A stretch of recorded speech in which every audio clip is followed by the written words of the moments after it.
Hello everyone. So this will be the last part of the fatty acid chapters that we'll be covering. So what are these fatty acids? The general definition says that they are a group of compounds which contain glycerol kind of system and they have a carboxylic group. So what is the general formula? CnH2nO2.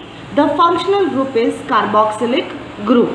It is conveniently represented as CnH2n plus 1 CO2H or RCO2H. So one carboxylic group is present in saturated monocarboxylic acid. How is the nomenclature given? In the trivial system, the nomenclature was given based on the system that it was actually extracted or from the group or the substance that it was extracted. If it was extracted from the ants, the name was given as formic acid, HCO2H. If it is extracted from the vinegar type of system, then the system is called as acetic acid. Now the trivial names goes like this: methyl acetic acid, trimethyl acetic acid, it may be isopropyl acetic acid, so on and so forth. But if I want to understand certain position in the group of the carboxylic acid, there were Greek letters which were given. So what are these Greek letters? Alpha, beta, gamma. With respect to the carboxylic group, the Greek letters can be placed. Now for example, this is alpha, beta, gamma. So it is gamma hydroxy valeric acid. No doubt there is a trivial name that is being used, but at the gamma position what group is present could be identified by the presence of this particular Greek letter. Now the next example can be your beta chloro alpha methyl butyric acid. Now with respect to the carboxylic group, at the alpha position there is a presence of a methyl group and at a beta position there is a presence of a chloro system. So it is beta chloro alpha methyl butyric acid. Now these were very trivial systems of understanding the nomenclature. So finally there was a IUPAC nomenclature which would follow the general rules. Now for example, if it is a formic acid, then it is called as methanoic acid. If it is presence of 3 carbon system, then it is called as propanoic acid. Now for example, this particular structure, it is called as 3,4-dimethyl pentanoic acid. Now here this system is called as 2-methyl butane 1-carboxylic acid. So this is how the IUPAC nomenclature works. So what are the general methods of the preparation? The general method of preparation could be seen in the terms of oxidation system. Now when we say an oxidation system, we always say that alcohols, aldehydes or ketones with acid dichromate. Any of the systems like primary, secondary or tertiary alcohols, when they are oxidized, we get a ketone. If it is a secondary alcohol, we are getting a ketone. If it is a primary alcohol, we would get an aldehydic system. This ketone or aldehydic system on further oxidation, it will give me a carboxylic acid. So what happens is, if I have used here a primary alcohol, after oxidation in the presence of acid dichromate, I will be getting an aldehydic system, which upon further oxidation I will be getting a carboxylic system. Since I have made use of a secondary alcohol over here, in the presence of oxidation, it is giving me a ketonic system, which on further oxidation, it is giving me a system of carboxylic acid. Now the other system through which the carboxylic acids could be synthesized, but if there are presence of various reactive groups. Now what are the reactive groups? The reactive groups can be triple bond or double bond. So in that system, Jones oxidation has been used. Now there is a reagent called as Jones reagent. Now this reagent is called as chromium trioxide acetate sulfuric acid. This is no doubt an oxidizing agent, but it just oxidizes the system in which there is a presence of a carboxylic acid without touching any other system. So in the Jones oxidation, again an alcohol reacts with an oxidizing agent. Now what is the oxidizing agent? It is chromium trioxide acetate sulfuric acid. This only oxidizes the alcoholic group and it does not touch the triple bond or double bond. So in a situation when there are other reactive groups, what happens is Jones reagent has been utilized. Now we can see here an alcoholic group gets converted to an carboxylic system. So the next method of the preparation of an carboxylic system or a fatty acid system could be hydrolysis of cyanides with acid or alkali. Now cyanide is nothing but RC triple bond N. In the presence of hydrolytic condition, it is going to give me C double bond NH-OH. Now that means OH of the water has attacked the cyanide system to give me an imine hydroxide system. This on the further hydrolytic system will give me an amide system. On further hydrolysis of the amide system is going to give me a carboxylic acid and ammonia as the byproduct. So this is one of the methods of the synthesis of fatty acids. Next, the synthesis through Grignard reagent. In the presence of a Grignard reagent, when carbon dioxide reacts with the Grignard reagent, we get a product RCO2-MgX. In the presence of hydrolytic condition, it is going to yield a fatty acid. Now the next system of this synthesis is by acid hydrolysis. Here it is called as acid hydrolysis because the chief product is acid, not because we are using an acid reagent. The acid reagent comes in the second step, but primarily because the chief product is acid, hence it is called as acid hydrolysis. So any kind of long chain ester in the presence of base, it is going to give me 2 moles of an salt of that particular acid system. This upon acid hydrolysis is going to yield me acid and the byproduct as alcohol. So long chain ester system with an active methylene group, in the presence of a base, it is going to give me salt of the acids, which upon further acid hydrolysis, it is going to give me an acid, which is a fatty acid, and the byproduct will be an alcohol. So the next important synthesis would be melanoic ester synthesis.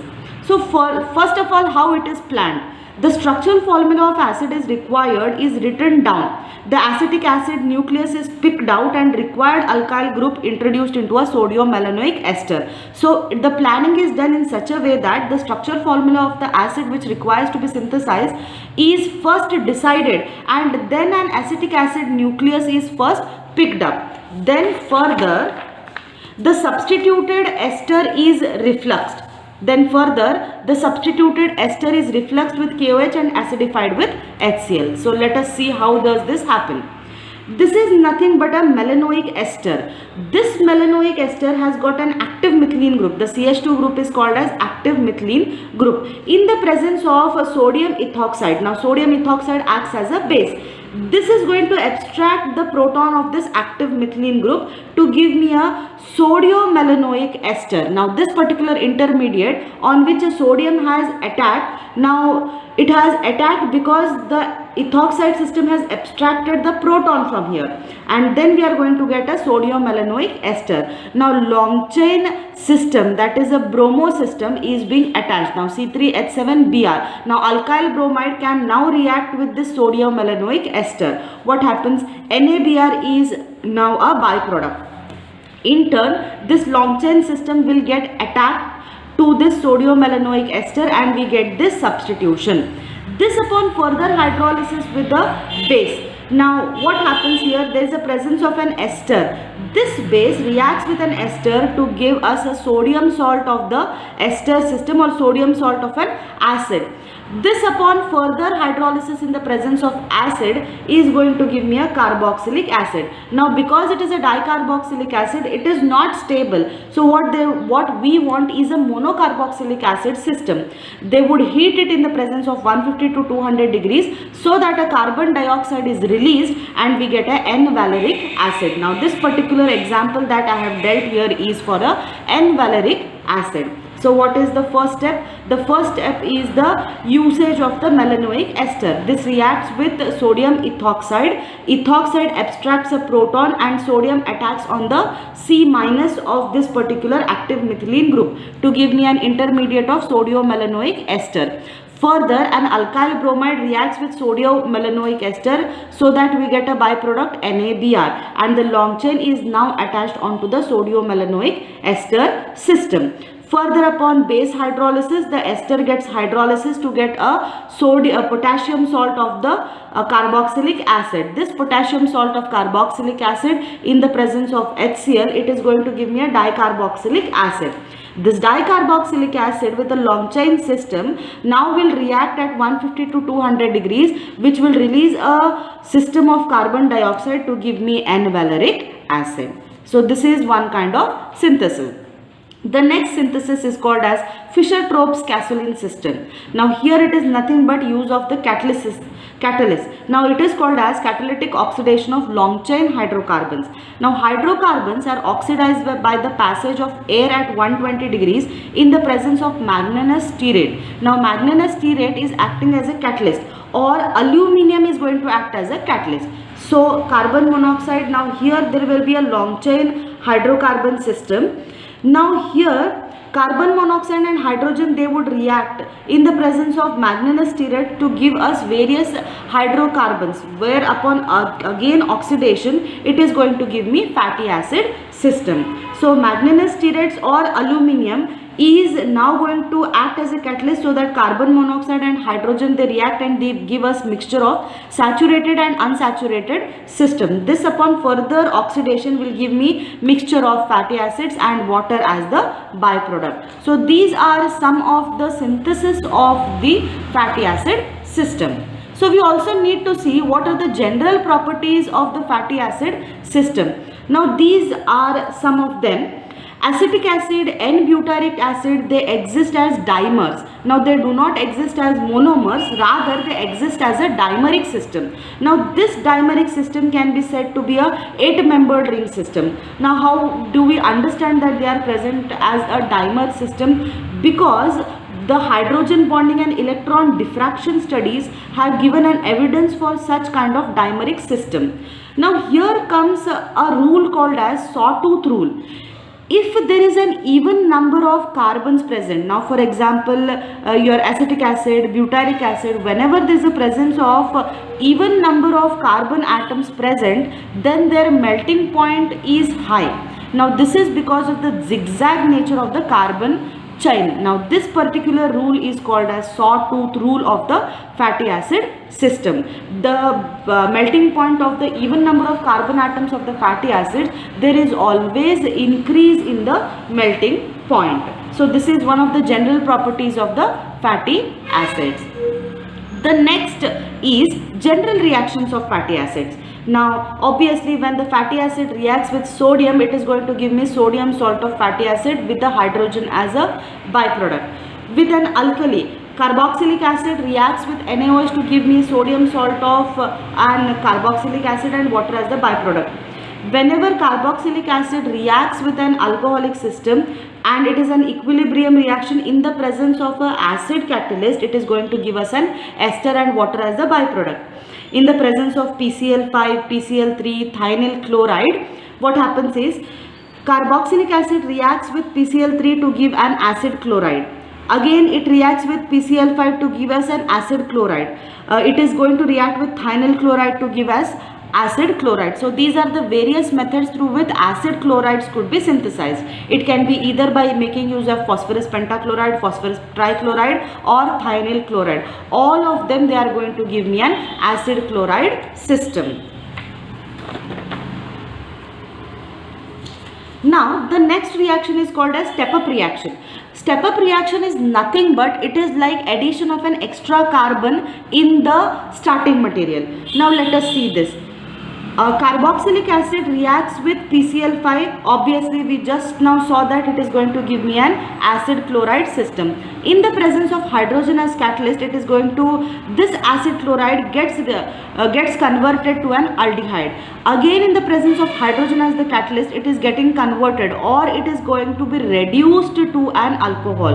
So acid chloride gets reduced to an aldehydic system. Further again on the catalytic system, it is going to reduce to an alcoholic system. system. This, when it reacts with phosphorus tribromide, it is going to give me RCH2Br. Now it is going to give me an long chain alkyl halide system. This alkyl halide system now reacts with potassium cyanide. Now cyano group replaces this bromide. That means a substitution reaction takes place and then we get an RCH2Cl. This, upon hydrolytic condition, it is going to give me a carboxylic system. Now we had started with single carbon, we have ended with 2 carbon system. Now such type of systems, they are called as step-up reaction. So what happens here? Carboxylic acid is converted to an acid chloride, reduced to an aldehyde, further reduced to an alcoholic system. Then it is reacted with phosphorus tribromide so that it gets converted to an alkyl halide system. Further, this reacts with KCl so that bromine gets replaced by Cn. Upon hydrolytic condition, Cn is further hydrolyzed into carboxylic acid. Now here one extra carbon has been introduced. Now another type of the same kind of step-up reaction can be done in this particular fashion. Now carboxylic acid reacts with PCl5. No doubt we will be getting an acid chloride.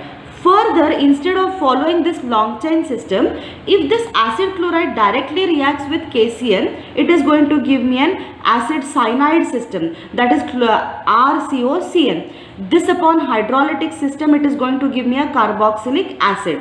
Now this carboxylic acid has got 2 carbonyl carbon system, RC double bond O CO2H. Now this is not a stable compound. So what we do is we try to do a Clemenson's reduction. Carbonyl group of C double bond O is being reduced to CH2. In the process, we have introduced an extra carbon system. Now this is also a kind of step-up reaction. Here in this system, what we have done is, we have just, instead of doing a long chain system, we have directly introduced a KCN over here and then we have done a Clemenson's reduction. So these are the 2 types of ways through which a step-up reaction of the carboxylic reaction can be done. Carboxylic group can be done. Now with ammonium salts. When there is an ammonium salt present of a carboxylic acid, it can be further hydrolyzed to get me an acid amide system with a byproduct as water. With soda lime, in the presence of sodium salt of an acid, soda lime is nothing but NaOH plus calcium oxide. It is going to give us long chain fatty acid and sodium carbonate as a byproduct. Now this particular mechanism has been discussed in FINAR volume 1. Now as we have seen step-up reaction, we have to also see step-down reaction. Definitely. That means a calcium salt of a carboxylic acid, now when it undergoes oxidation, it can now be broken down into 2 carboxylic acid, where we see step-down reaction. We may have started with an extra carbon atoms, but we will be ending with lesser number of carbon atoms. Now such type of systems, they are called as step-down reaction.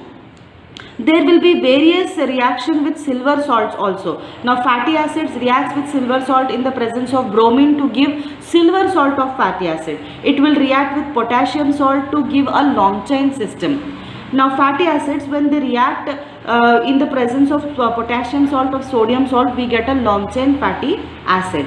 Now carboxylic acid, they also react with the bromine system. That means long chain carboxylic acid will react with phosphorus in the presence of bromine. Now phosphorus in the presence of bromine is going to act as a catalyst. Here there is an introduction of bromine in this long chain system.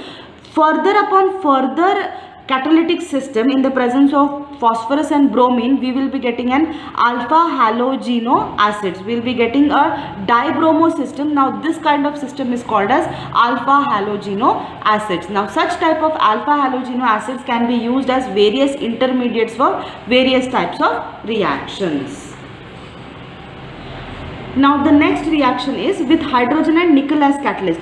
Carboxylic acids or fatty acids, it will react with hydrogen in the presence of nickel or catalyst to give us long chain alkane system. Now this is how we get saturated acid system and the byproduct is water. We can also do it in the presence of hydrogen iodide in the presence of phosphorus system, copper in the presence of chromium oxide system. We will be getting various products. We either will be getting paraffin systems, we will be getting primary alcohol system. So this is how the fatty acids, they react with hydrogen, nickel catalyst and various other catalytic system.